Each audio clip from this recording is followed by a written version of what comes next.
projectiles at them, a couple of Molotov cocktails or some sort of bottles which went on fire were thrown towards the anti-government protesters as well. Now that huge high vantage point that was secured by the pro-Mubarak protesters has forced the anti-government ones to retreat.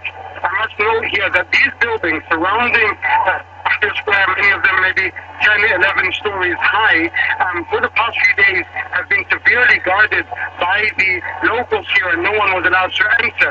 I do wonder how the pro-government protesters have managed to get into them and clamber onto the rooftops. Many of them used trees to get to the second and third floor. They've come onto the balconies of these apartments, but the main advantage point that was secured by the pro-Mubarak protesters has been the rooftop of these buildings. We have heard and seen the tear gas being used. Every now and then there have been sounds of what sounded increasingly likely to be live fire. Also, where that is coming from, to which direction it was headed, is unclear. The rocks continue to fly from one side to another, although that local battle is one second, sorry?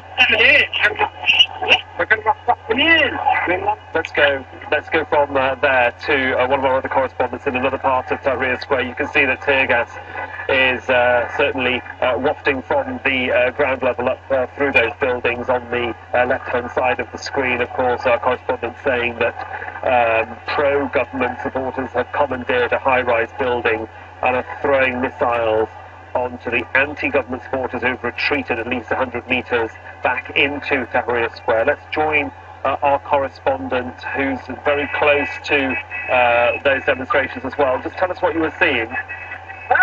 Well, I'm just seeing that same turn in this turn of events that was just being described just now.